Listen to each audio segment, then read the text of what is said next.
Good morning students, welcome to the class again. Dear students, as you all know that our chapter number 4, Fight Manju Fight of literature is going on, and page number 23 to 28 have been explained to you.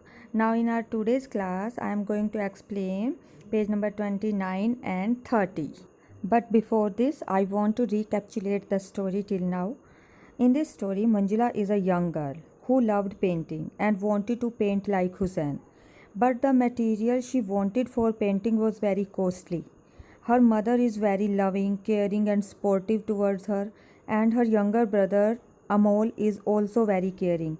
Her father is also caring, but he thought that Manjula should learn something useful like cooking and stitching. Her family gifted her gifts related to painting on her 13th birthday. She wanted watercolor papers, which were very costly.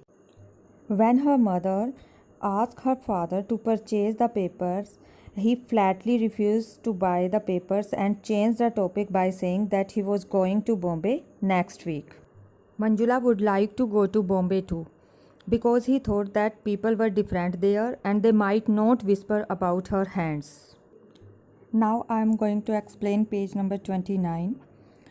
They might not whisper about her hands when they see her for the first time, or give her that dreaded, oh God, poor child kind of look. And there was an art college in Bombay.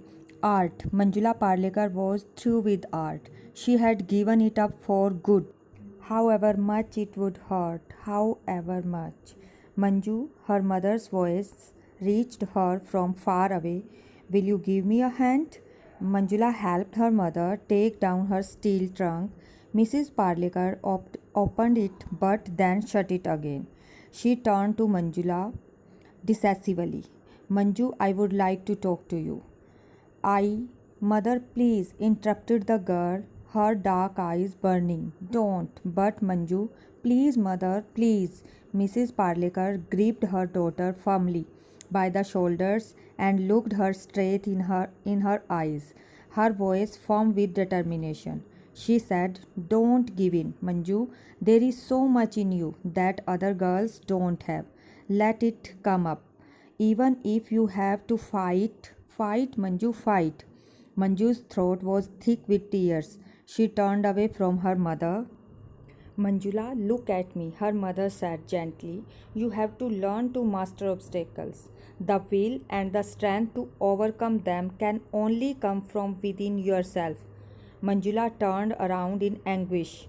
Stop preaching, mother. Just stop preaching. You see, it is all Papa's fault, she wanted to say. But deep inside, she knew it was not. She dashed to her room, flung herself on the bed, and buried her face in the pillow. But she couldn't cry. The tears just would not come. When at last she sat up, her eyes fell on a newspaper cutting on the table. Strange, she thought. I didn't keep it there. Puzzled, she picked it up and read, Playing soccer with artificial feet. Now, in these paragraphs, when Manjula decided to give up the painting, her mother held her firmly by the shoulders and said with determination that she should not give up and meet the challenges. She also told her to face obstacles. The will and strength come from within.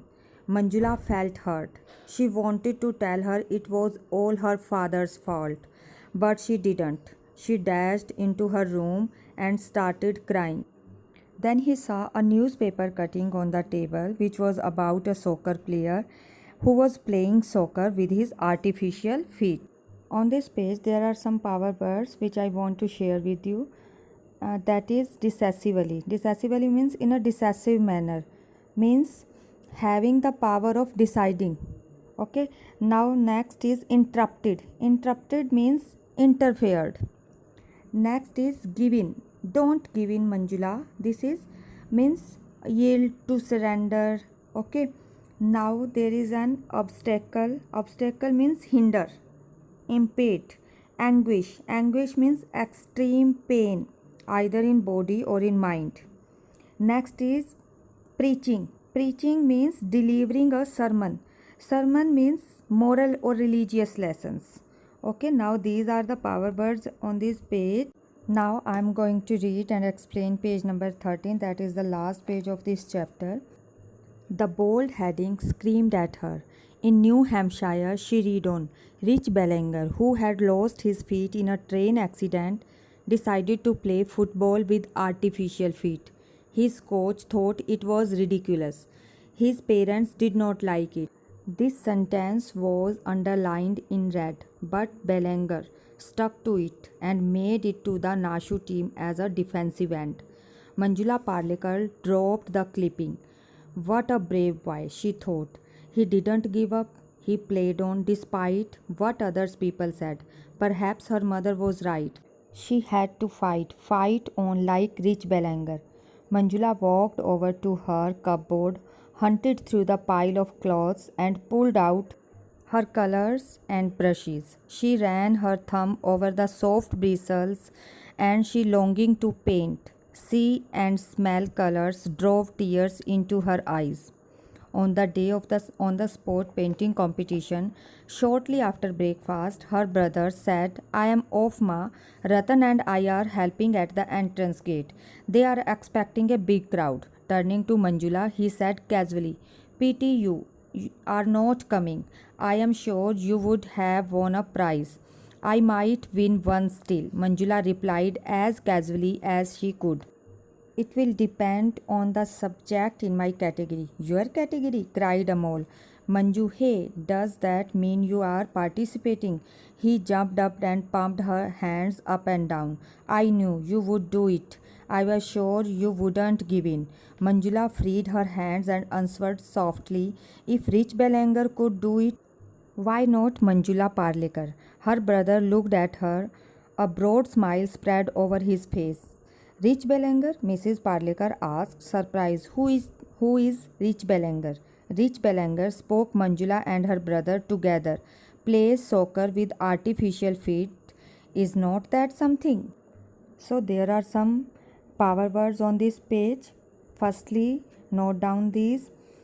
First is ridiculous. Ridiculous means funny, silly, or we can say foolish. Next is defensive. Defensive means protective. Next is longing. Longing means an earnest or deep desire. Category. Category means group. Now I am going to explain the page. When Manjula saw the article, that article was about Rich Belanger who lost his feet in an accident, in a train accident. But in spite of opposition from his coach and his parents, he decided to play football with his artificial feet. And he did it. Manjula thought perhaps her mother is right. He had to fight. He hunted for the painting's material which she had thrown in cupboard.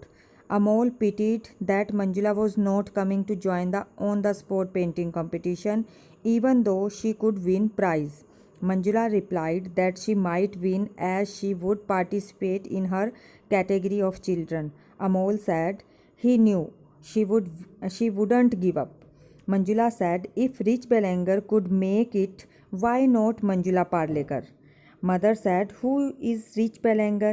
Amol and Manjula replied together, "He plays soccer with artificial feet." So, dear students, this lesson teaches us that if we have willpower and determination in our life, we can do anything in our life. Nobody can stop us, nothing will stop us to achieve our goal in our life. So, dear students, I hope you have understood all the lesson very well. Read this lesson again and try to solve the questions of the extract which is given to you. Okay, thank you very much.